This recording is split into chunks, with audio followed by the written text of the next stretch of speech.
Welcome, everybody. We are just going to let all of you come into the call over the first couple of minutes, and we'll be starting our May Gravity Implementation Affinity Group meeting ever so shortly. My name is Sarah DeSilvia. I'm the Director of Terminology for the Gravity Project. It's wonderful to have you all here.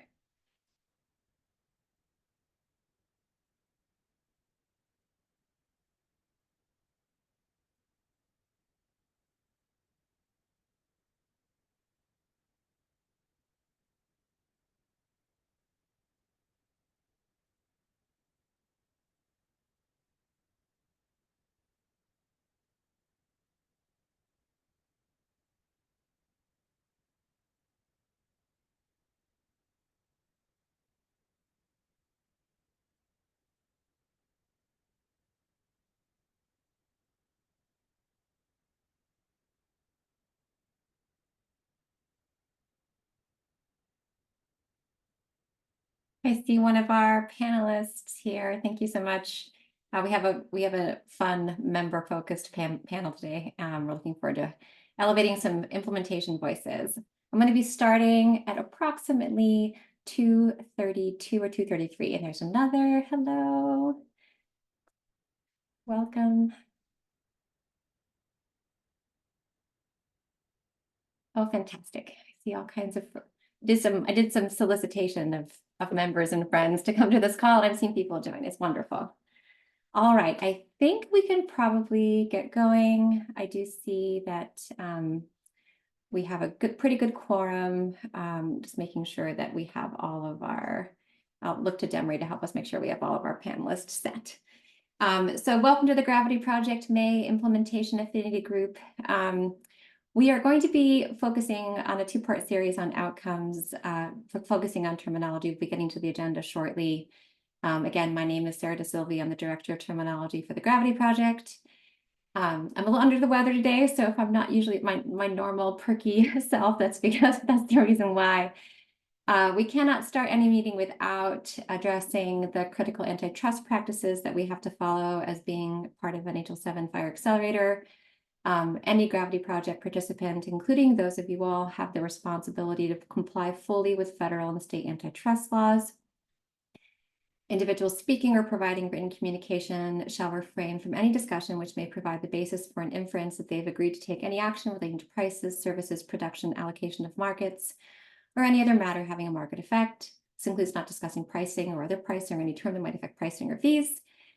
Adherence to these guidelines involves not only avoidance of antitrust violations, but avoidance of behavior that might be so construed. Thank you so much. This is our requirement, and we now get into the meat of the presentation.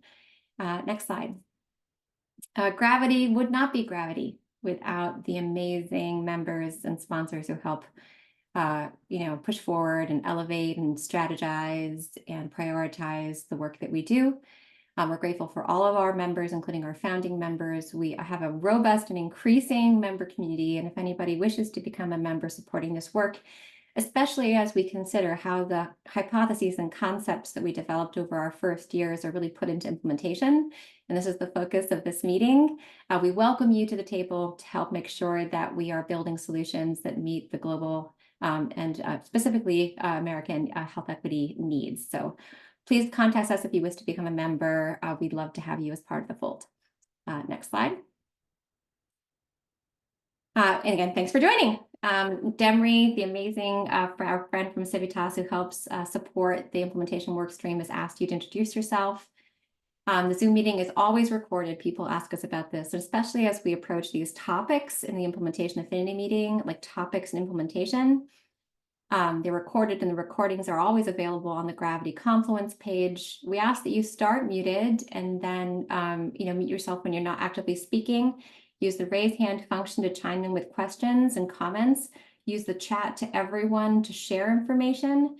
We do have a member-led panel, but we also have multiple periods for open discussion to enable everyone who has thoughts in the matter to weigh in. So we're looking forward to a robust discussion today.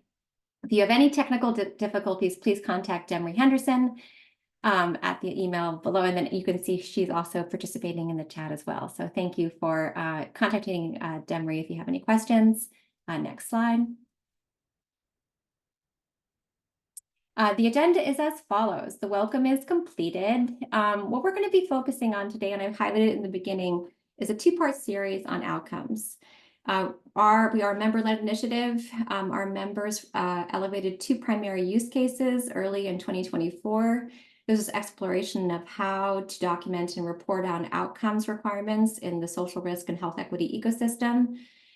One of the outgrowths of that was trying to make sure everyone had a level set on the terminology support we had for outcomes at present, and that we had kind of an inclusive community conversation on the problems we've yet to solve regarding outcomes and any implementation barriers to the current solutions we have. So this is going to start with an example of current outcomes requirements, like national outcomes programs. We're going to be leaning into our 3 members, Gravity members, to have a conversation on the outcomes requirements that they know and consider and conceptualize as they're doing their strategy regarding health equity and social risks.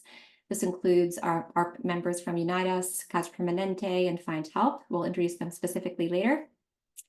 And then I'm going to do that level setting that we mentioned. So the next section will really just be making sure that everyone's aware of what Gravity has built into terminology by design with understanding outcomes in mind.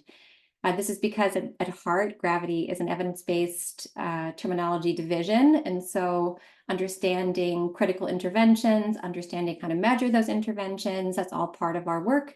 And so you'll see some of that logic played out. We're then going to discuss known terminology opportunities, and this means things that Gravity has not worked on yet, but is considering in the outcome space. And then we're going to have a level setting, a real world implementation discussion, principally on understanding intervention terminology, because much of the outcomes documentation that we know is required and much of the barriers and opportunities we see are in the documentation of intervention. So we'll be revisiting the panel members briefly and then opening it up to you all to make sure that we glean all the information we can from all of you about your experience in implementing Gravity intervention terms and trying to document outcomes. We have lots of friends who've invited from the ecosystem to this call, so we're really glad you're all here. We'll then close and discuss the next session, which will be more technology focused. Again, terminology in May, tech in June, still talking about outcomes. So we hope you all come back for phase 2 in June. Any questions on the agenda? All right. Okay, next slide. All right, so we're going to level set on things that we know and then go to our member panel. I'm just trying to make sure. I don't know if I see Joffer on the call yet. Oh, there he is. I see him. Okay, great. Okay, I didn't see his face, but I see his name. So we're going to be going into current outcomes requirements, and then hey, thanks, Joffer. And then going to our members to try to make sure that we leverage all their expertise over the course of the next chunk of time. Next slide. So we wanted to just kind of step super far back because when we talk about outcomes, we just wanted to kind of name some of the global questions that people are asking when they're thinking about the data to document the outcome of X. And so when we step back, we thought of these questions. So things that we consider when we think about outcomes is, did an intervention happen? In the simplest way, we think about things like the NCQA SNE measure. Like if I had a positive screen, did I do something? Did the intervention address the social risk problem for the person? Like, did it help, right? Did the person report that it helped? Did the severity decrease? Did the intervention address the level of social risk in the community? And this is like a prevalence question. In 2024, the percent of ICD-10 of food insecurity was X. The level of food insecurity was X. In 2026, did it change, right? The delta between those two states. Did the intervention reduce the cost of care, right? Quadruple aim, reducing cost of care is a critical driver when it comes to social risks, knowing how they drive everything from readmissions and medication costs and diabetes, like you name it. And also thinking about things like in lieu of services. Were patient goals met? Like from a person-centered perspective, from a PCMH, patient-centered medical home perspective, did we meet the goals of the person? And again, did the person feel like the intervention helped? Our friends over at Siren are really trying to consider what patient-reported outcomes look like from a social risk perspective. And then, secondary analysis, like did the social risk intervention help improve related health conditions? This makes me think about my friends like Dr. Hilary Seligman, who researches food insecurity interventions and diabetes, or Seth Berkowitz and medically tailored meals and readmissions, right? So these are, and CHF admissions. So these are the kinds of things we think about with secondary analyses and global population health. So these are the kind of questions that are asked out there. And then we wanted to just focus on some of the, yes, exactly. So there's different types of outcomes measurement. Mark, and we're going to be going into them a little bit more in detail. Next slide. When we think about it, like things like in the national ecosystem, the types of drivers for these kinds of measurement, this includes like population health requirements for ACOs and MCOs. This includes critical HHS projects like Healthy People 2030. This includes quality measures out there like the NCQA measure I mentioned, existing and emerging CMS measures, state Medicaid measures. This includes a host of payment and reporting drivers, such as in lieu of services, grant requirements, or 1115 waivers. And we're working very closely in 1115 waivers, of course, in our New York partnership right now in 2024. So these are just kind of taking all those questions and thinking about the programs they're related to. Next slide. This is just again a high level view of some of the drivers and quality measures and regulations and how social risk terminology relates to them. This comes from a paper I wrote with friends at Yale Core and Siren, developing national social care data standards. The table shows existing drivers and where Gravity project standards are pointed to in both current and proposed regulation and quality measure requirements. And then we also, there's a little brief there on the, some work we've done with states and some podcasts we've done with states on understanding how states are trying to measure outcomes and accountability on a state-by-state basis. And again, this is the little quality measure aligned badge that I put there. Okay, so now it's time. So that is the overview of the kind of the Gravity perspective. But we really wanted to make sure that we focused on our members, because again, we're focusing on outcomes because our ecosystem has told us that we really need to lean into this. So next slide. It is my honor to introduce three really critical leaders in the Gravity ecosystem. We have, again, a really robust membership. When it came to time to discuss outcomes, these are some of the voices that stepped up first to help us understand, and they're really excellent voices for understanding a national ecosystem. So Nicole Friedman, the National Program Lead, Social Health Operations and Thrive Local from Kaiser Permanente, Esther Farkas, Chief Operating Officer from Unite Us, and Jaffer Triash, Chief Operating Officer from Find Help. We are incredibly grateful for the three of you, and I'm going to ask you all some questions and try to open up the conversation on how outcomes or requirements for social risk data and outcomes pan out in your perspective. Next slide. So in the previous slides, we presented national drivers for analyses of outcomes, just general programs. So the first thing I want to understand is how have you seen these initiatives play out in your systems and partnerships? And I suppose, Jaffer, I'm going to start with you. So when it comes to understanding outcomes, we had a robust conversation in preparation for this, but how have you seen initiatives and that we mentioned play out in your system and partnerships when it comes to outcomes and social risk data?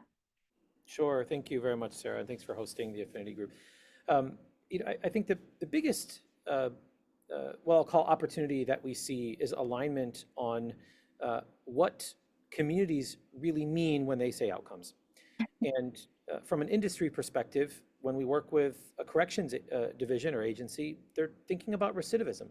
When we're working with community colleges, they're thinking about graduation rates. When we're working with health systems, they're thinking about reducing readmission or ED utilization. And so, at the end of the day, these are the industry KPIs that organizations and communities are thinking about, and rightly so. This is what's tied to their funding, to their overall success as an organization serving their community. When we look at standards alignment and outcomes, we tend to get a bit more narrow, and we tend to look at whether or not a service was delivered as an outcome, or whether or not a particular person on a chronic disease registry received the particular services over the long-term period they needed them. And then we get even more granular did someone show up to a particular service and receive that service? And so I think we have to be comfortable addressing that when we talk about outcomes, we're talking about slightly different things, and that's okay. We just have to make sure we're measuring the right inputs, on outputs of those outcomes. For social care, I think it's essential that we are mapping, whether it be G codes or HCPCS codes or LOINC codes or any of the particular code sets, and they don't all have to be from a medicalized nomenclature, to what happened, so that we have a chance at least studying and analyzing these outcomes.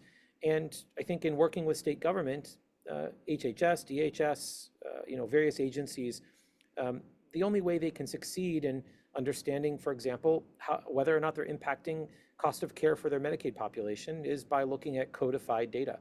And so we're seeing states really lean in to establish the set of codes they expect to see, and then allow those industries to measure their outcomes, in their industry way. So I think I'm excited to see more code set alignment. I'm excited to see more adoption of Gravity code sets in active implementations. I'm excited to see California, Massachusetts, New York, Pennsylvania, other states leaning in to adopt code set alignment with service delivery, outcomes. And I think probably in the next couple of years, we'll see a lot more research, into the impact into the industry KPIs. So I'll pause there, but I think those are some initial insights. Thank you so much, Dapper. And one of the things that is great about standards, and I understand that I am sitting firmly in it, is that they can be used for multiple purposes, right? So the terminology is codified and interoperable, can be used either like for any purpose that's desired. And I want to elevate the research element, because when we were at Academy Health last year, all of the researchers were just waiting and hungry for the data to do, the data to analyze really specifically what interventions are working and really kind of do that next level analysis that we know is needed as once we get the standards in place.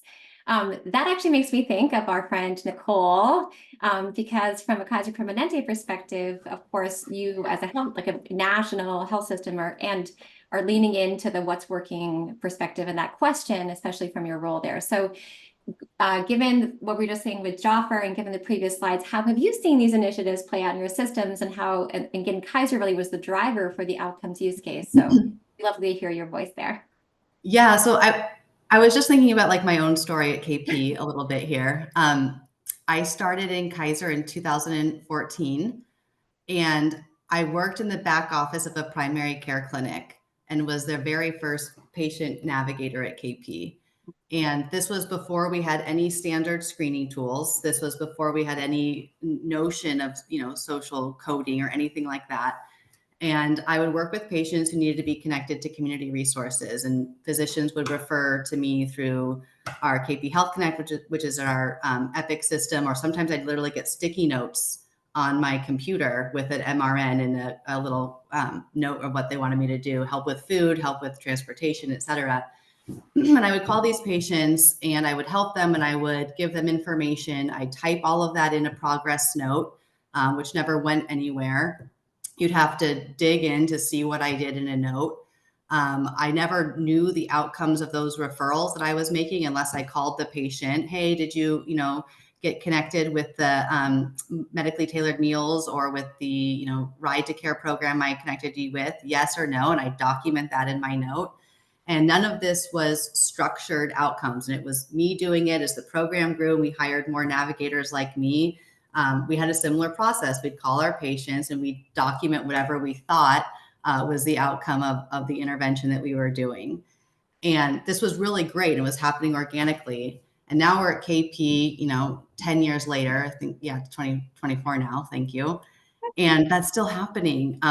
With our partnership with Unite Us, we've been able to manage a little bit more structured data for clinical care teams who are able to make referrals to community organizations and close the loop with some, structured outcome data. The needs were met, the service started, the patient wasn't eligible. So we have a little bit deeper understanding of what happened to our members and what are some common standards or data sets around the disposition of the referral, but it's not happening consistently and standardly across all of our clinical care teams and providers and within all of our communities. And the challenge with that, and why we really need to move to some of these structured disposition and outcomes, is for some of the reasons that Jaffer mentioned from a health system perspective. Yes, we want to know the return by providing these meals to a patient who has diabetes.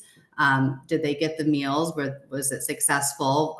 Did we get them connected to the organization we needed? And then looking downstream, Did their diabetes improve? Did they start going to the emergency room at the end of the month when they ran out of food? For those patients that are, leaving the hospital, that we get them connected with ride programs. Did they not have a readmission because they had a follow-up ride to their primary care appointment? We also want to look at it from, a health equity lens. What are the disparities that we're seeing in terms of different populations getting access to resources in their community, so that from, a health system lens, but also, a big community health and community benefit lens, we can think strategically about how we are lifting up and building capacity in the community and addressing some of those, inequities that happen in the healthcare delivery system, but also trying to right size in the community as well. And then we also really want to know, are we making the right investments? We build a lot of hospitals and we prescribe a lot of medications, and that's all important and good. And with this kind of outcome data that lets us understand what interventions are really working that fall outside of the clinical care setting and in the community, how do we lift those up and scale them and start thinking differently about how we invest in health? And that's really important to Kaiser Permanente, who's always been so deeply committed in preventative care. So social health really matters to us.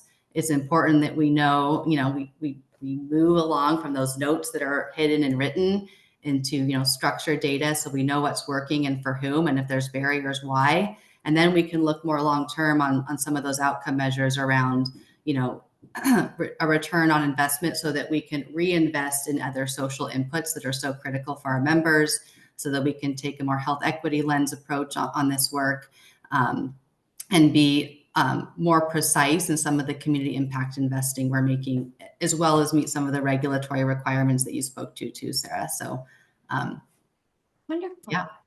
Love it. It reminds me of kind of when in the beginning of Gravity, we had like someone asked me like why I was doing it. And I was like, it's all about telling critical stories. There's stories that are missing, that are hidden, that need to be told.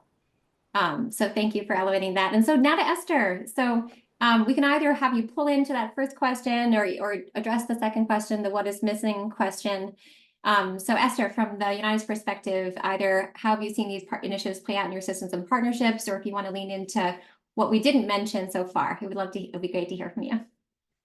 Yeah, I mean, I think I'm going to echo a lot of what Nicole and Jaffer said. I do think that the market is, I think where Jaffer was going, I do think people are looking at that structured data and saying, what is it that I care about ultimately beyond that, right? So step one is understanding what the intervention was in a structured way. And step two is measuring the success of that intervention. And so to me, like, you gotta perfect number one, or you can't ever get to number two. Yeah. And like, that's to me, like the codification that we're doing on Gravity is moving towards that. But you have to get like the example I give is like, I think on an intervention, like you always have to go back to healthcare example, because everyone's had a healthcare issue at one time or another in their lives, right? So like you got surgery. That's intervention. That's the equivalent of what we're doing right now in terms of outcomes as an industry and what CMS is requiring. That's inadequate. Like surgery, what does that mean? Like we were referred to a food program. You got some food. That's not the reality of how people are experiencing social care needs being met. Just like that's not the reality of what happens to you when you get wheeled into an operating room. You're operating on your leg, your arm, your whatever, right? There's a very specific code in healthcare that correlates to a very specific intervention. So we need to move to the point where we're that specific on a social care intervention. And I think that's what Nicole was speaking to is, how do you can say somebody was referred to a food program. Okay, they went. But that's not the reality of what happens when they get to that community-based organization. They're given a food box. They're given a hot meal. Their whole family is given food boxes. Like, what is it? What is that structured data? And I think what we've seen, particularly with our work with Kaiser, because Kaiser is such an innovator in this space, as I think they are with a lot of things in healthcare, is you get a level deeper with your care coordinators and your social workers and your communities once you start seeing that structured data, because you're forcing people into structured data instead of like free text. And so the things that what that does for individuals, actual users trying to do that, is to make them think about the things that aren't structured, that they want structured, right? That is, again, the process of codification is like, here's my code, here's what's missing from the code that I'm now forced to think about because it's not in the code and I need a code. And so like what we're seeing with Kaiser, and this is like the super exciting piece of it, is people want like codification of even a level of effort. They want to see like, I tried to do this and there was inadequate, whatever, XYZ, but I did everything I could. And now like there's something else that we need to do. And so the more we can structure the outcomes themselves, move away from just surgery to like move away from just like food programs to like the actual tactical things, the better we're going to be able to understand our systems and the inherent inadequacies of like where they all are right now, I think. Oh, sorry, you go, Nicole. I just wanted to double click on something I heard Esther say around the level of effort and the ability to and need to code that.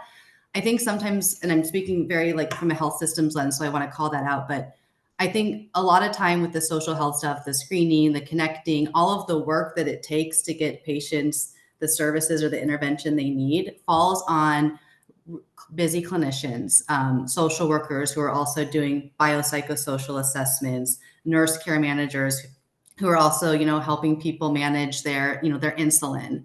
And we get a lot of not pushback, but it's hard to lift and operationalize social health in big systems like KP because there are so many priorities and there's so much that are on people's plates right now that I think the coding of the level of effort and the type of work that is needed to get people, clients, patients connected to resources meaningfully will also help us reimagine the workforce that we need to elevate and do that. And community health workers come to mind. And if we can show through coding that we are taking off some of that coordination and hours of work that's falling on our clinical staff, I think that'll also help propel the industry in a really important way as we think about what is the workforce that we need to support our members and patients.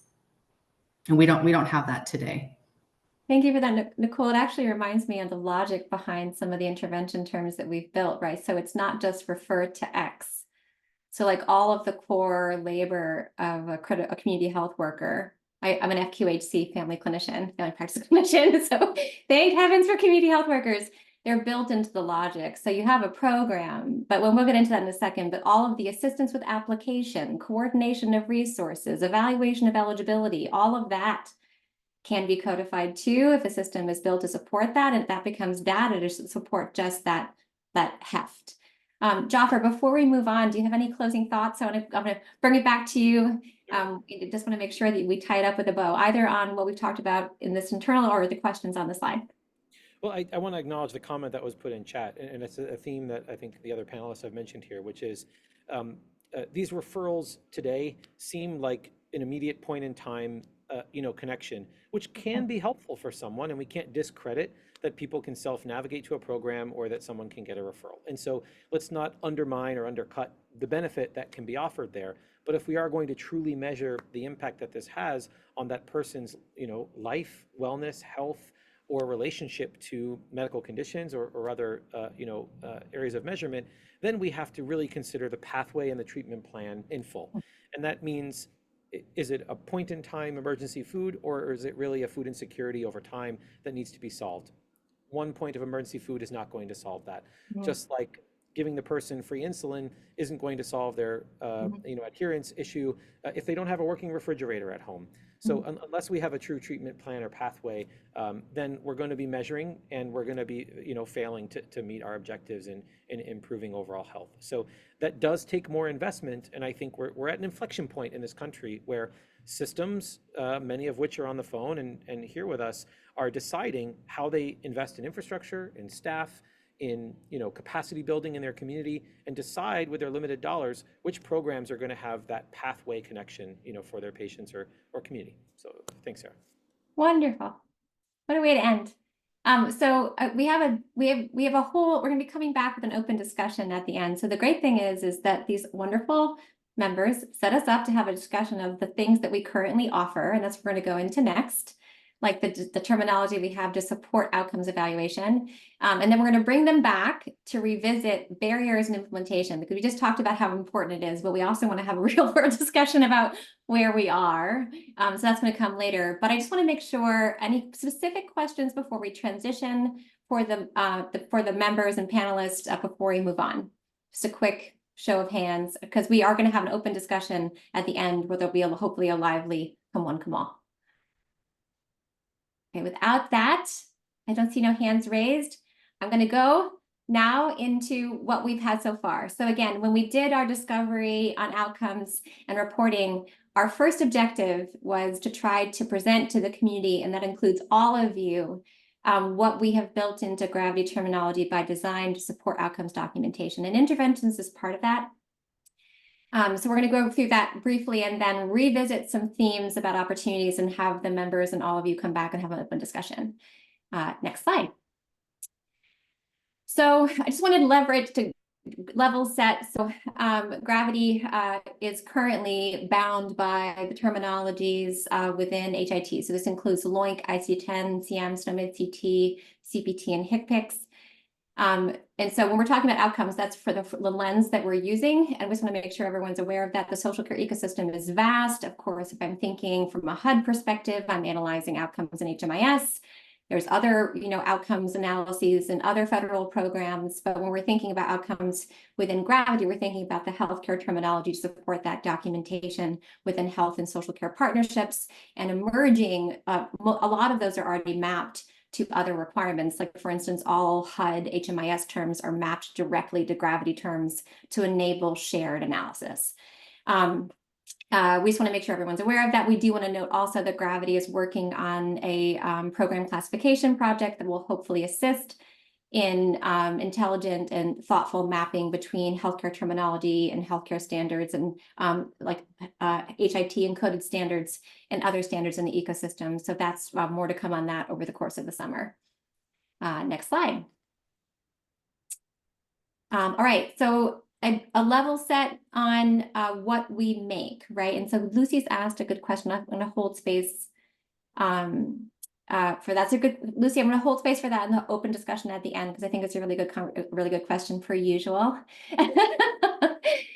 And then just in general, we're always thinking about partnerships, right? So the interesting thing about Gravity is it's filling a void in healthcare terminology where there's been existing social care terminology largely for a very, very long time. So it's all about, most of the outcomes we're talking about are partnerships between the health and social care ecosystem. But this is a very tiny example of kinds of terminology we build for a given domain. So this is food insecurity. You can see everything has the capacity to be encoded in standards from the moment of screening with an encoded instrument. This is one question from the hunger vital sign. Your ensuing diagnoses, which is either in a SNOMED CT terminology or ICD-10-CM. The person-centered goal statements. So in this instance, an outcome could be goal met, like I mentioned.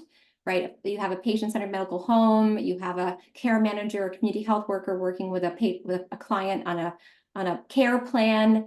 Goal met could be the arriving at the status from a prior status, right? And then we have all of the interventions we're talking about, we were just mentioning. So there is that refer to community health worker. We couldn't do our work without them. I want to elevate that community health worker didn't exist in the HIT lexicon until Gravity built it, and we know how important they are.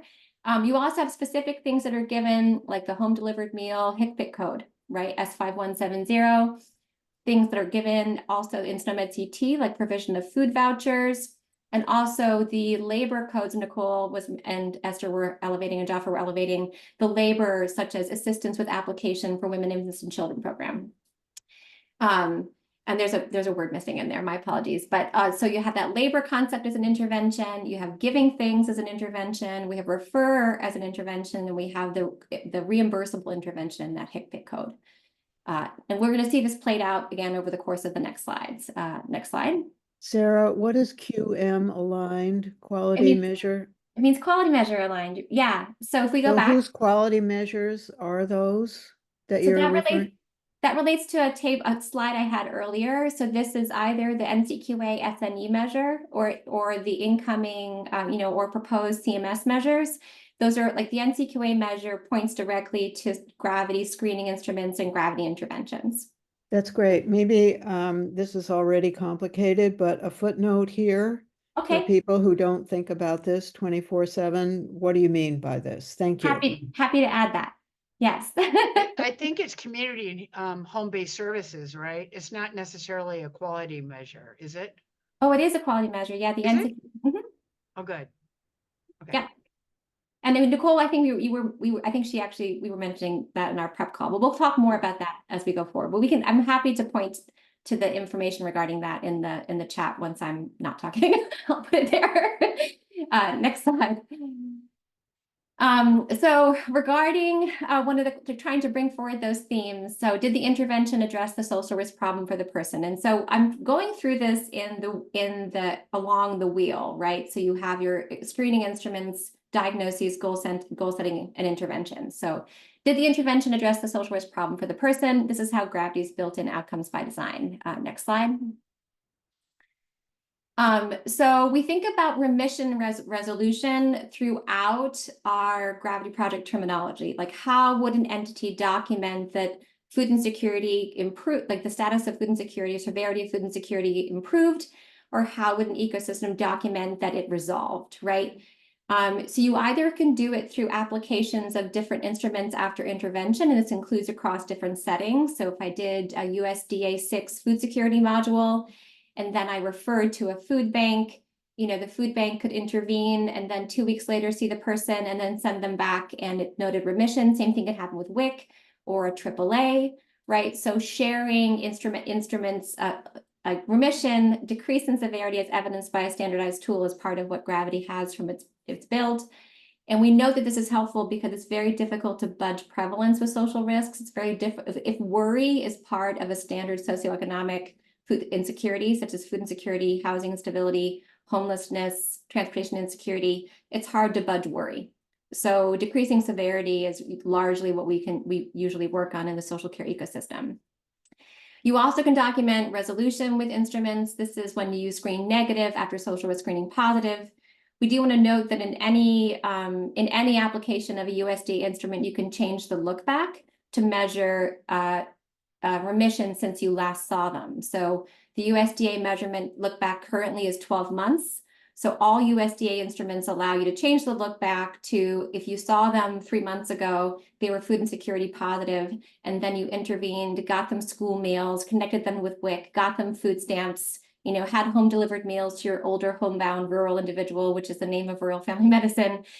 You could see them again and then change the look back and it could be social risk negative. So again, these are 2 outcomes documentation requirements that Gravity has thought about when it thinks about curating its data solutions. Next slide. And you can just see this play out. I just did a quick version of the LHC form of the encoded USDA 6 short form for the food security module. You could see the first application was more severe. They came back a few months later and it was changed to low food security, right? So this is in a standardized way, use encoded LOINC questions and answers repeated. And this is 100% what we do in healthcare clinical problems as well. The PHQ-9, depression screening instrument is depression screening and remission, right? So that's how we document remission with a standardized tool in clinical concerns as well. Next slide. And this also relates to, this is just the scoring methodology for things like the USDA 6. And when we come back in June, we'll go more into how this looks in FHIR related to the IG. And that will be my friend Corey, and I'll be supporting him. But whenever possible, I'm giving little teasers. You can see the little flames coming to you soon, the technical solutions for these things. But right now, we're focused in terminology for May. Next slide. Again, here's the slide again. We're going to come back to it every time as a level setting. We have our instruments, our diagnoses, our goals, and our interventions. Next slide. Again, those questions that we thought about earlier, did the intervention address the social risk problem for the person and were goals met? We're going to be talking about this with diagnoses and goal terms. Next slide. So you can also measure remission with some of our diagnostic terminology in ICD when there's a critical enough problem that Gravity has built risk into the term.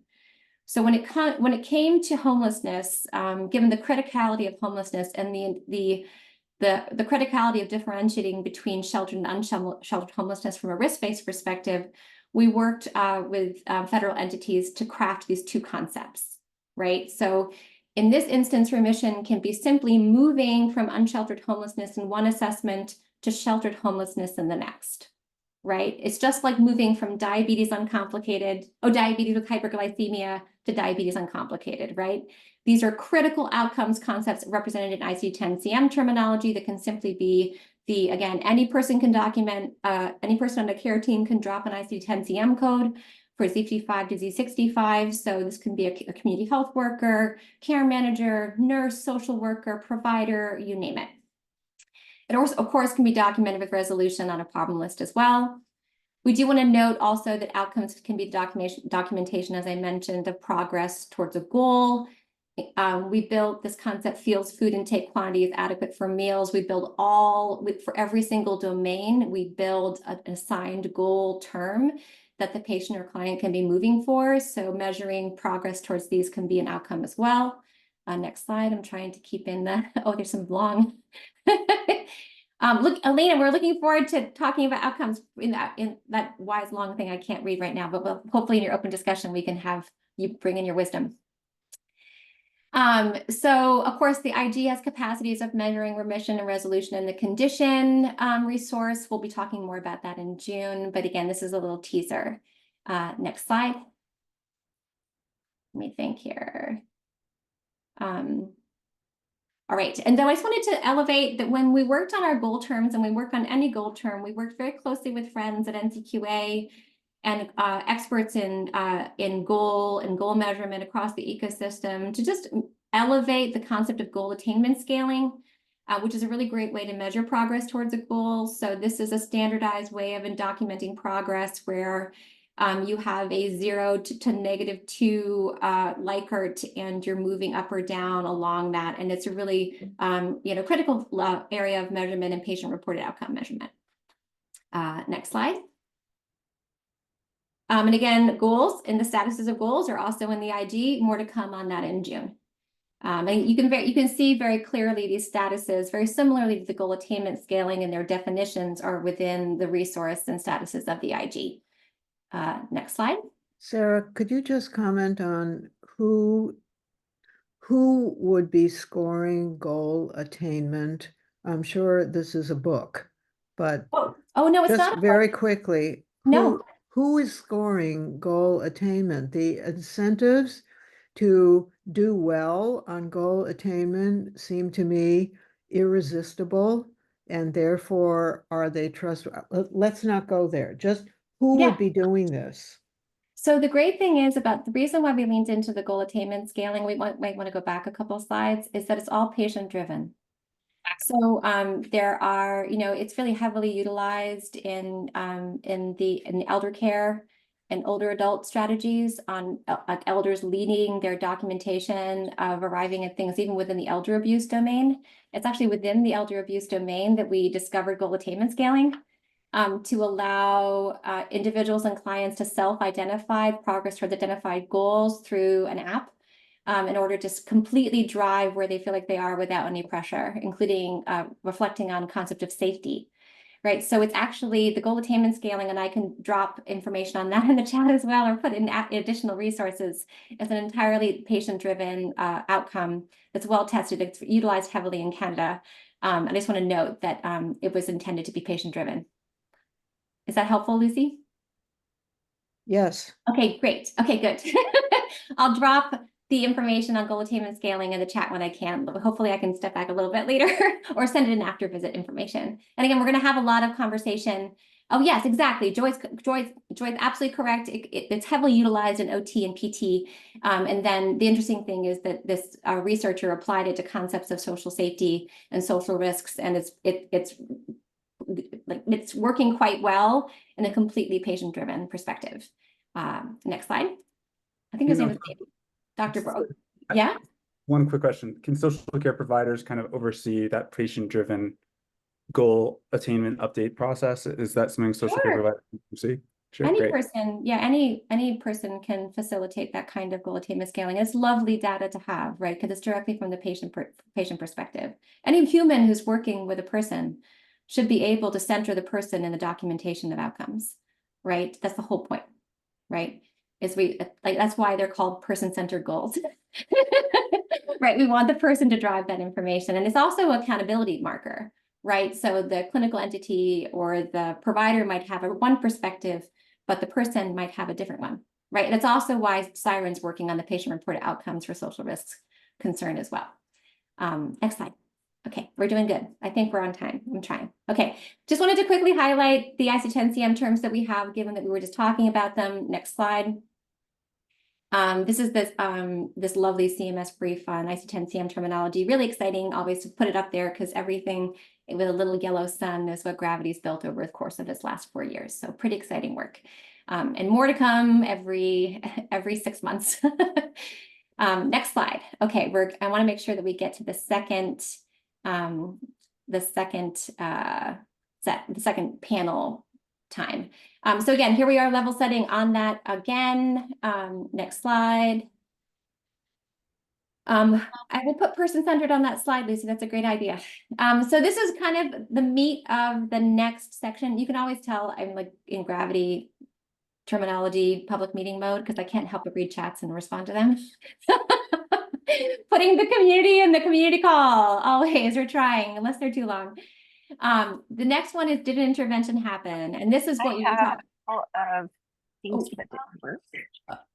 I'm sorry. I don't know if you guys have kid-size amphipods. My hand's so small, like at the end of my one. Oh, thank you. Okay, thanks. So the next one is, did an intervention happen? We were just talking about this extensively. We're going to revisit specifically because this is kind of one of the hardest things to implement and standardize, but it's ever so important for all of those secondary analysis we were talking about. Next slide. Level setting on how we build intervention terminology. So Gravity really worked with all kinds of leaders in social care and social care intervention, including, experts from care coordination, experts from community health workers, in order to create the kinds of interventions that we thought needed to be measured, both from a labor perspective and from a specific intervention perspective. So this resulted in the intervention framework that we use to craft some MedCT terms. So this includes this adjustment category came out of the new NASEM paper, which is this social risk intervention paper. That's like one area where sometimes the only thing that you do is adjust the clinical plan in order to support the person in their experience. Assisting and assisting, we have that concept wrapped around assisting with applications, coordination, ever so important. Referrals to social care programs are rarely one-offs. There's a lot of coordination that has to be done. Counseling, education about programs. We have this built in there as well. Again, thinking about the labor of education, about different programs, especially from a safety perspective. Not in this deck, but pretty much in every other place, Gravity is very careful to center our data principles. A lot of times before you connect people to services, you have to educate and make sure that they feel safe. And there are all kinds of risks to being exposed to the system. So education is there as well. Ever so critical, again, evaluation of eligibility. This is for any program that requires eligibility, and that is labor, and we know it. And then assessment equals risk equals, screening and diagnosis. So that's not the same thing necessarily as an intervention in this set. And then provision, direct provision of services, and referral, right? So you have all these kinds of activities, and we're always looking for activities that we're missing. We did just elevate the adjustment one recently, but these are the kinds of activities that are wrapped around the core programs or the core professions to get the host of Gravity intervention terms. So these terms can support documentation of outcomes and accountability. They are the follow-up terms of reference. I think we were just talking about this earlier for the current NCQA measure and proposed CMS measures, and they are pointed to by all kinds of other regulations. So did an intervention happen for aligned Gravity domain? These are the interventions of reference for all kinds of requirements. Next slide. Oh, lovely. Himali's elevating the goal attainment tool is coming through the pipe. So thank you so much. When we think about referrals, we're always very careful to note that sometimes, and the clinician or whoever is assessing is just referring to someone else who's going to assess further. We elevate this as refer for further assessment. This is when you're referring to legal aid, charitable organizations, social workers, community action agencies, benefit enrollments and programs, care navigators, community resource network programs, such as Find Health and Unitas. That's the general term we use for them. CDCs, areas, agencies on aging, lawyers, et cetera. This is a very small list of what refer to concepts looks like. We can drop in the slides is the hyperlink to the technical expert panel of the proposed social risk measures that may reference gravity terms, but we'll put that back in the chat in a second. Next slide. Trying to get to the next panel, we're almost there. This is also, you also can refer to specific programs, such as refer to WIC or the Senior Farmers Market Nutrition Program or the National School Lunch Program. If you absolutely know that an entity, that a person qualifies for a program, you're reasonably sure. Like for instance, utility and security, we're building specific refer to the LIHEAP program, for example. Next slide.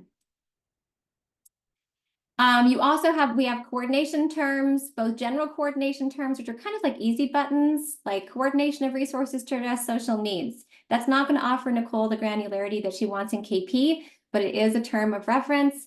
And then there's also any coordination terms and care planning terms specific for domains. So we have assessment of barriers in food and security care plan, assessment of goals to achieve food and security. These are care planning terms that can easily be representing that labor of working with a patient and working with a client. And then coordination of resources to address food insecurity. That is another specific concept for each domain. These are the kinds of concepts that are built into those new calendar year 24 Medicare community health integration terms. We presented that in March. If you want to link back and see how gravity-specific SNOMED CT terminology can support that HCPCS documentation, that was in March. Next slide. We're almost through. We then have, again, like we were saying earlier, all of these other core elements that are included in labor that are qualified for interventions, assistance with application, evaluation of eligibility. Again, these are all discrete terminology within our intervention sets that can be utilized if desired. Again, to measure outcomes. And then here are some specific provision terms. Again, this is just for food insecurity. So among the 19 domains that 20 domains that Gravity's completed, all core federal, all core national programs, and when specific state programs have some kind of applicability, we try to put them all in there. This is all guided by subject matter experts in the community. And then these are in process of being updated continuously, such as with the Coding for Food initiative. Lucy? All these horrible numbers have to be programmed into EHRs. Is that correct? That is our next topic of discussion, Lucy Johns. Great minds. Thank you. Next slide. High level ones can. And then we just want to make sure, or everything, again, sort of build space, that is our next topic. Of course, all of those different things, those intervention terms we just talked about, have alignment with the implementation guide. That is a topic in June. And I just want to note that there's other ways of tracking outcomes of interventions and referrals. In PCMH, I am a level 3 PCMH in my FQHC, my federally qualified health center. I have to, by mandate, track success of referrals and outcomes of referrals and outcomes of orders. That's not necessarily in FHIR. That's not on the previous slides, but that's all standard PCMH process, right? So if I'm a clinic that is a patient-centered medical home, every referral has to be tracked to completion. Every order has to be tracked to completion. Those represent outcomes as well. So the refer to WIC is tracked within any PCMH. Next slide. Okay, I think probably I'm going to breeze your questions because we have our discussion. If it's okay, I'm just going to hold because I want to give plenty of time for talking collectively as a group, and we're not too off time. If it's okay, specific questions on gravity terminology and interventions. Matt, a specific question before we go on? Yes. If I can just get myself off mute. There's obviously like one one can document using the codes, referral for assistance, for applying for SNAP, evaluation of eligibility for SNAP, the standard documents, the ability to attach a SNAP PDF, right, form. I guess one area which normally these are like two-step processes, right? Like the referral is to the person assisting, but how would one track the enrollment status of the SNAP application itself? Because in theory, okay, you have an answer. You just hold. You can tell Matt's been around a while. I want you to hold that question. I'm going to get to the next slides and get to the open discussion, and that is one of the opportunities that Gravity has documented. Oh, you can tell that Matt's been, okay, hold on. Carry on. Next slide. Known terminology opportunities to support outcomes documentation. Matt Bishop, next slide.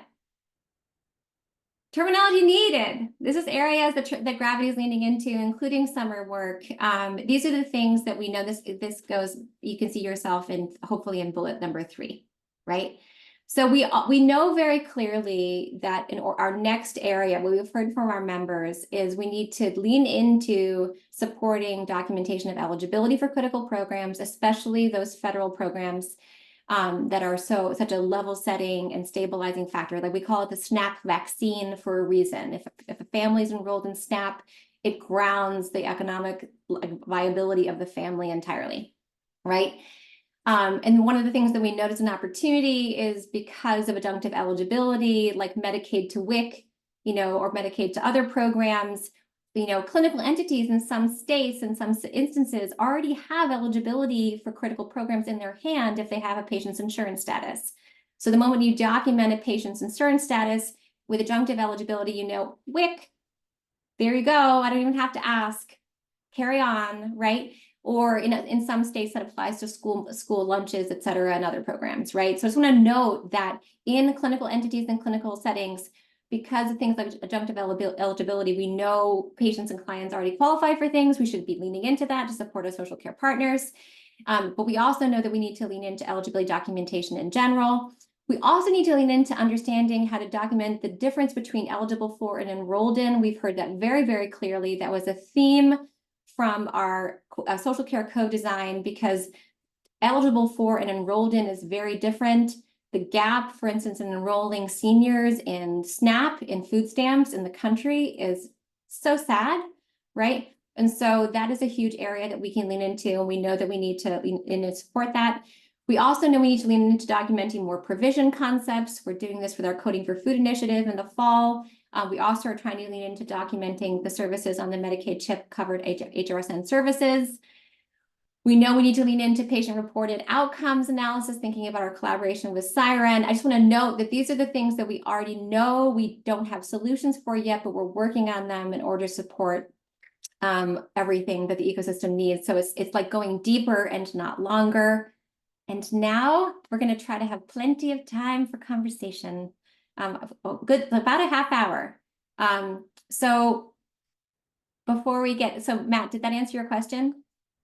It did, to the extent that it's something that we're still working on. Yes. Do you have a pilot state that is you're collaborating with on like what the enrollment status, like what those values would be, or do you have essentially any kind of pilot states to where you're looking at how the terminology for this?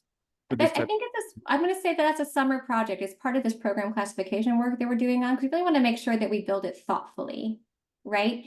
And we don't want to create terms that aren't functional and adaptive. So figuring out with specifically trying to convene some of our vendor partners on how to document enrollment and eligibility is our summer project. All right. So I'm going to try to, and certainly we're working with multiple states on solutions to make sure they support their needs. Next slide. I want to just revisit our panelists to center on, we started with the outcomes of reference, like the why, KP find help. And I think our dear colleague Esther had to go to a meeting. So we're left with, we have Nicole and Joffer. So we started with the why, what kinds of outcomes questions you all are answering or asking in your settings. I want to like circle, and we presented all of the solutions Gravity has. That's a lot of data. And then Lucy asked how, like, how is this happening? How are all those codes being implemented? And this is a good circle back to telling us where you are at in this journey. And then we're going to be trying to open up for community conversation, because we really want to center in to what are the barriers? Like, what are we, because we at Gravity, I've presented the solutions and opportunities we already know. We really want to lean into specifically thinking about those intervention terms. But so if we can start with you, Nicole, this time, we started with Joffer last time. If you can just tell us about your implementation journey when it comes to social risk data for interventions. Yeah, can you hear me okay? Yes, I can, yeah. Okay. So I think I told my story a little in the beginning that we believe that a lot of these intervention codes that you just so quickly and eloquently went over, Sarah, are still buried, for lack of a better word, in notes and documentation. And so KP's been on a journey to kind of work backwards and find, roles and workflows where staff are making these referrals, where staff are documenting the interventions and doing the work and trying to understand how and where are they doing it today, and how can we replace those manual free texted workflows with codable data so that it's a replacement in their clinical workflows versus something new that they have to do. Because that's really important. The devil's in like the operational details, making the right thing to do the easy thing.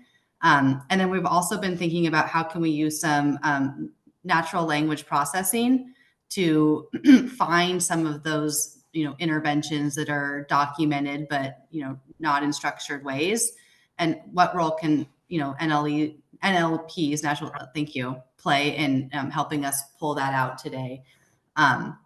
So that's part of the journey that we've been on. And then we're also thinking about, we have a lot of information at KP. We've screened over 2 million members with standard social health screening tools, and are, continuing to operationalize and make, standard screening just part of the way we do care. And we're also thinking about, how do we find members more upstream of a screening event by thinking about developing social risk scores so that we can find patients, a patient population who may be at risk for social needs, just like we think about, at risk for prediabetes or hypertension or fall risk, and how can we outreach to them proactively, get them connected to services, but also document that intervention in a structured way and build that into these clinical workflows. So that's kind of the journey that we're on. I think we've been doing a landscape analysis, which I'm happy to consolidate and share, and looking at what staff currently do today, what, how, and where, and then taking that and mapping it back to the codes, the interventions that we have available today, so that it's, again, not new work, but we can present it as, here's what you're doing. We want to credit that, we want to learn from it, and we want to use it for meaningful use. Wonderful. Thank you so much, Nicole. Joffer, do you have a reply on where you are at in your outcomes implementation, social risk data journey? Yeah, absolutely. So, being a software company, we wanted to lean in on what we could solve for implementing the various code sets at any point in the workflow for a user in structured ways, to Nicole's point. And so, for example, in every assessment, for example, in the past 12 months where you worried that food would run out, we embed the LOINC code, 88122-7 behind the scenes in that particular question, no matter where that question is asked across, hundreds of implementations. And so it's allowing us to normalize, data at much more significant scale, and not interrupt the user in having to worry or be concerned about the code. We can show that code publicly when that question is being asked, or we could hide it behind the scenes. Same thing in the response to that question. If it's never true, that's LOINC code LA, 28, et cetera.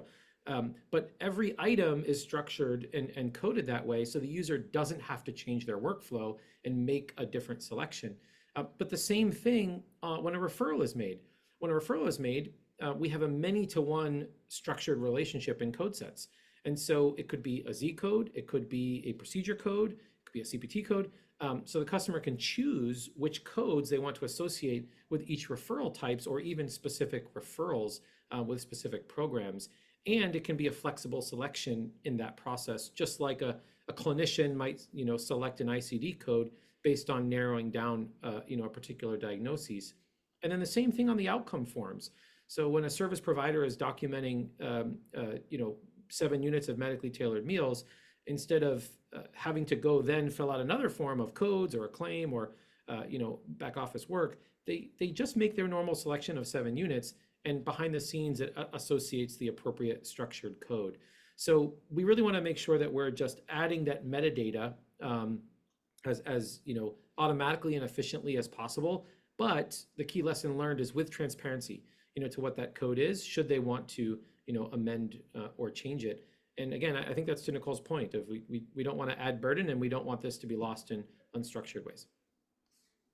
Thank you so much. And then I want to elevate something. I'm just going to pull some things from, are there any barriers? Actually, I'm going to do this. That was your journey question. So have you analyzed any barriers or seen any barriers to implementing gravity terms or intervention terms so far that we can lean into? And then let's open it up and have all the questions in the chat become live, people raising your hands. Jaffer, we want to start and then go back to, Yeah, no, I mean, I think there is, I think, still a challenge of trust building and fear, especially in communities, as to what does it mean to associate this code, with this activity I'm doing to support, a community member.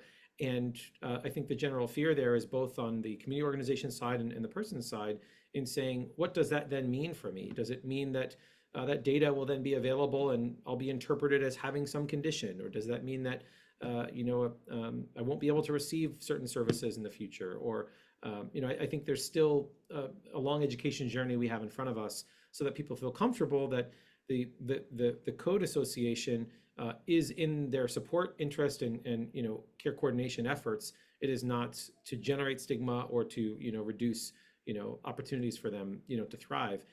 But if that's true, we have to be mindful on the privacy front, because folks are going to want to harvest this more and more. And our friends at Duke and other places have already kind of shared, in certain cases where that's happened. So that's a barrier, but that's a trust barrier. Yeah. okay.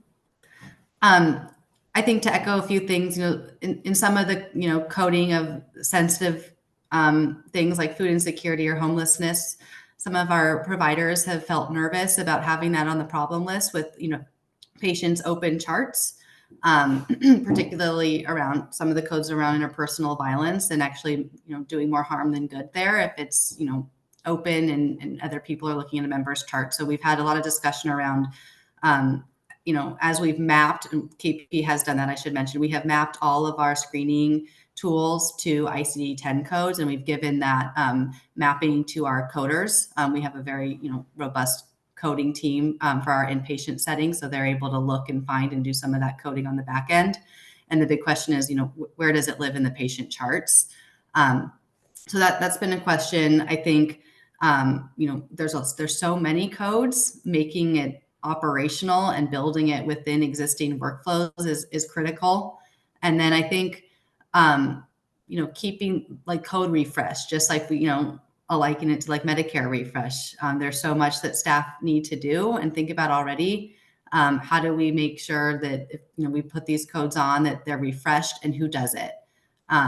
So that's also come up a lot as we think about the end-to-end workflows, and knowing that social needs and risks aren't static, but they change over time. And thinking about how patients flow through a health system. So, is it primary care? Is it specialty care? Is it a different medical home? Is it in the inpatient setting? And, where is the diagnosis placed, and who's accountable for reassessing? Thank you. Okay, I'm gonna try to do a little synthesis work here. So Corey, my lovely partner in the good and the technical director, was talking about labor. And then Courtney Baldridge in the chat was talking about part of the barrier being just literally the bandwidth and support and resources, including financial, to do this work, right? And then I think it was Ellen. There was I'm just trying to get Emily. Emily Jones was talking about, do we have any experience in implementing it on a smaller scale? And the general question was, it comes back to one of Corey's question regarding labor. So any thoughts on whether we have sufficient terminology at present to represent the labor of doing this? I mean, Nicole, you were talking about shifting, using the data to eventually shift resources to support social care services, but there's some top load that needs to be done as well. So Joffer, Nicole, and I know that Gravity, we currently support the integration of the CHI and PAN terms that just came through Medicaid. We have the care coordination terms, the FQHC care coordination terms, but there's not a ton of other labor codes unless it's the provision HCPC codes that we have, and the incoming coding for food codes. Anybody else have thoughts on the LOE, like whether we have sufficient terminology to represent the labor of doing these things at this time? It looks like Joffrey, you already replied to Courtney, so maybe that's sufficient. I'll jump in for a sec. I hope I'm not over dominating. But I think on a categorical level, evaluation of eligibility for assistance with application, we're at least pretty close. But obviously the vast diversity of services go far beyond the ones that Gravity has captured, like assistance with application for SNAP, like SNAPWIC and the programs. And I know that the standard provides for being able to just cite like a 211 LA code, but does the standard allow for essentially the combining of like the service category code with the I guess the type of labor category code? Sarah, is that? Well, yeah, we don't currently have classic labor codes. We focus in our intervention value sets on specific things. So certainly any ecosystem can combine codes to represent labor with codes to represent what was done. We only added the specific CHI and PAN terms because of the regulation calling them out and the fact that they're SDOH specific. But in any entity, I don't know if we actually have sufficient terminology as a standard to represent community health worker and CBO and social care labor. That would be something maybe that we should lean into, but we use E&M codes in clinical settings, but we don't have a similar thing as far as I know of representing the labor, just the pure labor of doing this work in a non-Medicare way, because the Medicare came in with those CHI terms. I see that Sarah has her hand up. I know that I want to make sure that we did invite our EHR friends. I know that we have some friends from EHR platforms. We'd be remiss to talk about barriers to implementation if we don't ask some of our friends to come and talk. So, but let's, Sarah, I want to open it up. So panelists, Joffer, Nicole, anything else to say before we open it up to the public and have a collective conversation? Are we good? I was seeing a lot of questions in the chat, but it's going so quickly. I just want to make sure I can. I know, I'm trying to answer them as well. There's a lot of thoughts. So maybe we'll just have people try to elevate them and raise their hands. And again, so Sarah, let's start with you. Yeah, so I have been working on research trying to prove kind of where our baseline is on the implementation side. So what exists now, how much of it is being implemented in the day-to-day clinical world. And in particular, the food access question, we did a research on the prevalence of a Z code for food insecurity when in an All of Us study, they had already asked in a survey separately outside of the clinical encounter, was there food insecurity? And then also the prevalence of a health-related social needs screening. And we found 0. So 0 Z codes associated with a patient that actually did identify as food insecure in a separate survey. And didn't have it in their clinical encounter, and also 0 people who kind of they got an HRSN screening, they did the social determinants of health screening for all of us, and they had a Z code. So, you know, my biggest thing I think is, you know, I did a presentation on this last week to the American Academy of PAs, and there was about 25 people in the room, and only one person raised their hand saying they knew that the Z codes existed, that they could do anything with it. And then on top of that, separate conversations that I've had with other people who are just as much interested in the space is they've been told by their practices to not use Z codes because it's like they don't want them in their claims. Because I guess, you know, again, we're thinking from a reimbursement point. And then no one really knew that you could actually have maybe a simple encounter. You do know that they have a social determinants of health. That's a good time to put in that Z code to increase that medical decision-making level.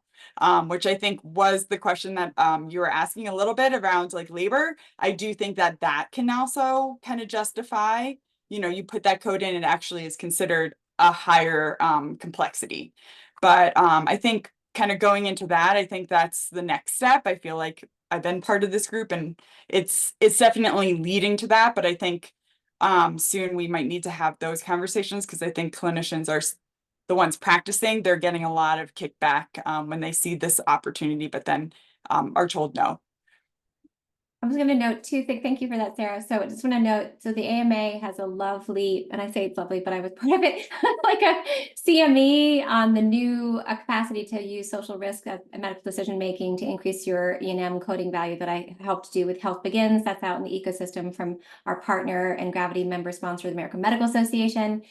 CMS did an analysis of existing Z code documentation. They do this repeatedly. It was like 1.6%, which is why CMS is incentivizing ICD-10 documentation through all kinds of different records and why CMS made the brief that we saw earlier.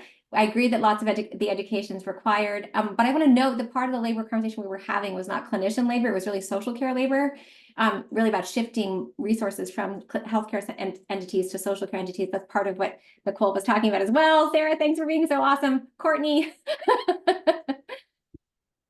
And then we do have, I'm going to call on you, Mateo, soon, just because there's a lot of people talking about EHRs, and I'm going to try to bring my, I see my friend Mateo's on the call. Courtney? Hey, thanks so much, Sarah. Hi, everybody. You know, every time I sit on one of these calls, I feel like I need to come in and take a big step back for everyone. I think one of the things I find always concerning is we're creating an amazing landscape here. We're very aspirational, but what capacity does social care have to react to this?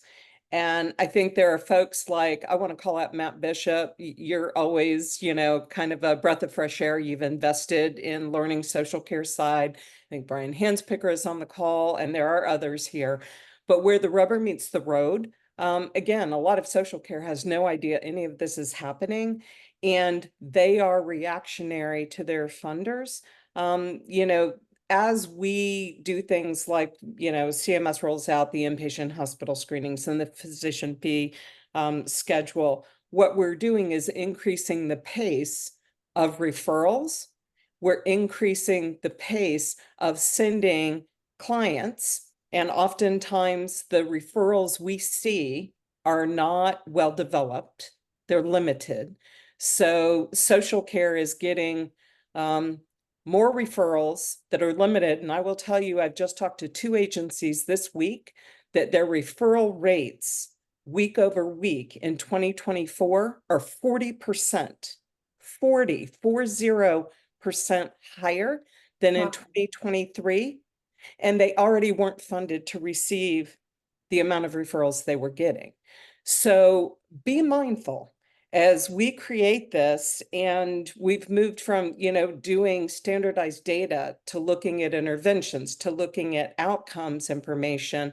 These social care providers, they are having to meet the requirements of their funders. And so there's a big bridge for us to travel over to connect up all of this. And I'm always going to be the voice in the room, and that Vanessa and Sarah know me so well at this point, to say, we have to make these connections with social care to look at what their requirements are on interventions and outcomes, because the folks, the social health referral platforms, you guys can refer to them all day long. That doesn't mean they're going to be able to do anything with your referral.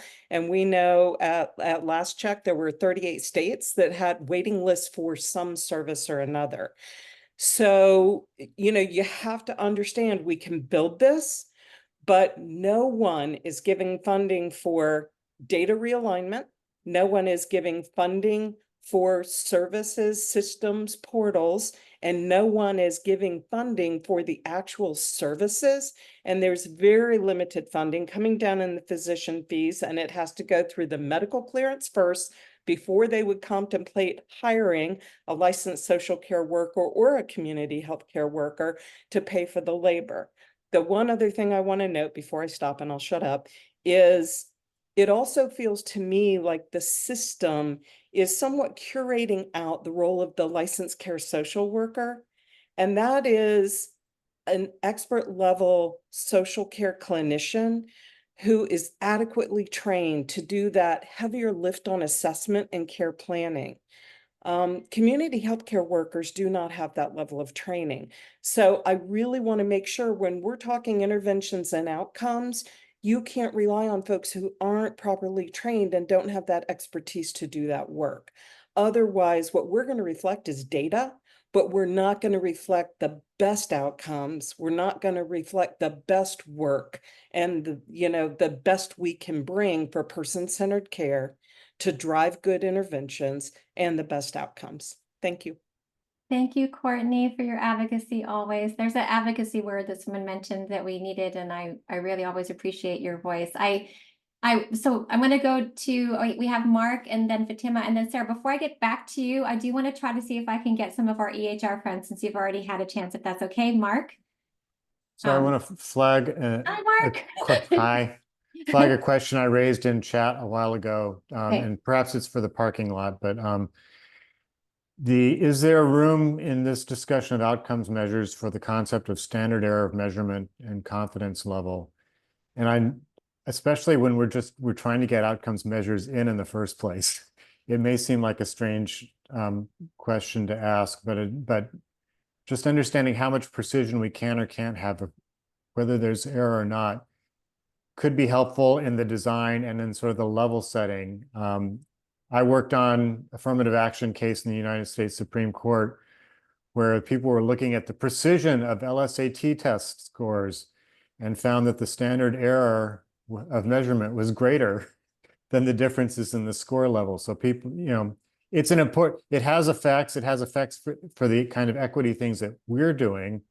And I just want to flag to make sure we're thinking about whether that applies here, and if so, what ways? Thanks. I'm going to try to quickly answer. If there's any other researchers in the call, raise your hand. But we did have that conversation at ARM last year when it comes to secondary analysis. I just want to note that is part of the conversation, depending on the thing being measured, but it's absolutely there, right? So, and we actually just want to. I don't know if anyone from Tufts Friedman School of Nutrition is on the call. But we just had some experts in health systems analysis reach out to Gravity, try to understand implementation barriers from a research perspective as well, doing a systems-based analysis of implementation of Gravity, food insecurity intervention. So that kind of evidence is incoming, I think, as we get more and more involved. And then Fatima, I hope I pronounced your name right. Hello. Yeah. Hi there. I hope my picture is not okay. I am looking at a smaller screen, so I didn't want to skew your perspective. So this is great. I love everything you guys are doing. And I actually represent a community-based organization, literally where rubber meets the road, what Courtney was talking about. I totally understand. And I am. So one of the ways I'm looking at, we actually adopted the county health ranking model about 3 years ago and started to use the model where we could apply that at a community level rather than the county level. So we have a free clinic where we have EMR in a very, very limited scope. We also have a homegrown IT software where we keep track of the social determinants of health for people because the EMRs weren't quite doing what we were asking it to do. So I love the way you guys are doing, and I know a lot of the work that you do would be applicable at the EMR level. However, the grassroots level organizations like ours also have these other softwares where and also some other homegrown mechanics where we keep track of the data, report on the outcomes. A lot of this is manual process. So I want to know what type of mechanics or what type of mechanisms or solutions are we looking for in order to bridge those gaps, and as well as how do we as a grassroots level organization can have access to the DHS or the other government or the state-based agencies where these referrals are looking for organization like ours. How can those departments can reach out to us in the absence of EMRs? One of the things I love is that I was assuming I was going to get all kinds of information on terminology, but we're actually talking about process and implementation, which is great. So one of the things I think about is the work of entities like the Partnership to Align Social Care, or the research that Joy Dahl is doing, or the work that we're doing in New York, right? So this is where things like community care hubs or social care networks can come into play, where it's like, and I think the Partnership to Align Social Care and the ECHO series that they have regarding implementation is really, really helpful. Happy to connect you to all of that, where it really is community. It's like the next level accountable community for health, right? Where you actually are sharing data and not just sharing care. And so I'm happy to connect you to those kinds of ways that data can be shared in whether it be through platforms or through just relationships and all the different kinds of exchange standards that are happening in the ecosystem. But the community care hub model, and of course, Elena has her hand up. Sarah, I'm going to skip over you if it's okay, again, just because you've already spoken. The CIE example is another great one as well, to get the sharing be collaborative and community driven. And of course, our vendors or, the community referral platforms do that as well. I'm so sorry, Sarah. I'm just trying to make sure everyone has a chance. Elena, do you want to speak? And then I just want to note before we're almost at time. Okay, we are at time.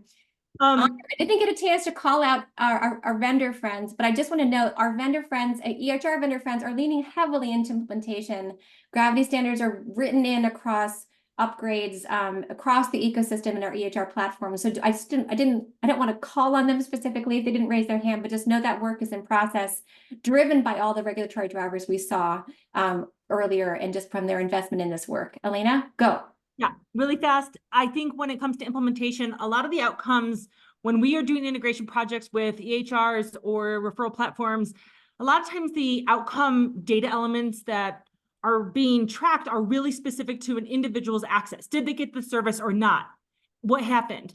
And I think because to Courtney's point of, was it available? Was this person eligible for the only service that was accessible? Mm-hmm. All of the pieces of outcome measurements about the system of care are why they're tied hand in hand with the outcome measurements about a person and the intervention outcome of either they got it or not, or they, and their situation improved because of this.